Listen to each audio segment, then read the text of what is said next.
రాష్ట్ర స్థాయి నుంచి మొదటి స్థానాలు సాధించి దేశ స్థాయి అథ్లెటిక్స్ పరుగు పందాల పోటీలకు ఎంపికైన విద్యార్థులను ప్రత్యేకంగా గుంతకల్ మండలం incharge Gummanuru Narayanaswamy party camp కార్యాలయానికి ఆహ్వానించి వారిని సత్కరించి అభినందించారు.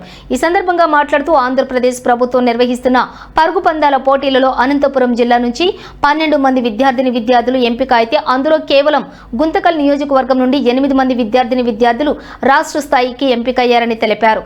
మన నియోజకవర్గం నుంచి మొదటి స్థానాలు సాధించి జాతీయ స్థాయికి ఎంపికవటం ఎంతో గర్వించదగ్గ విషయమని కొనియాడారు.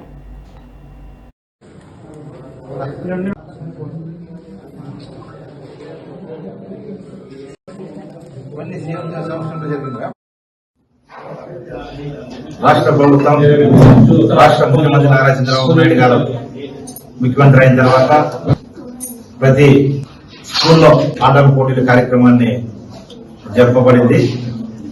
దాంట్లో భాగంగా గుంటకల్ మండలం నుంచి కూడా అన్ని స్కూల్ నుంచి కూడా దాదాపుగా పిల్లల క్రీడల్లో పాల్గొని తాలూకా స్థాయి నుంచి జిల్లా స్థాయి నుంచి రాష్ట్ర స్థాయి నుంచి ఈరోజు జాతీయ స్థాయిలో ఆడేదానికి కూడా వాళ్ళు ఈరోజు మన గుంటకల్ మండలం నుంచి పిల్లలు కూడా సెలెక్ట్ అయ్యి ఈరోజు వాళ్ళు 100 మీటర్స్ 200 మీటర్స్ తర్వాత 1500 మీటర్స్ లో కూడా విన్ అయ్యి తర్వాత జాతీయ స్థాయిలో ఈరోజు వాళ్ళు పాల్గొనేదానికి వచ్చారు. కాబట్టి ఈరోజు తెలుగుదేశం పార్టీ గుమ్మూరు జగన్మోహన్ గారి ఎమ్మెల్యే గారి క్యాంప్ ఆఫీస్కి వచ్చి వాళ్ళని సన్మానం చేసి వాళ్ళకి కృతజ్ఞత తెలిపి అదేవిధంగా వాళ్ళకి ఆల్ ద బెస్ట్ కూడా మనం చెప్పడం జరుగుతుంది. కాబట్టి మన పిల్లలు ఈ రకంగా జాతీయ స్థాయిలో ఆడుతున్నట్టే ఈ మన గుంటకల్ నియోజకవర్గానికి ఎమ్మెల్యేగా గౌరవంగా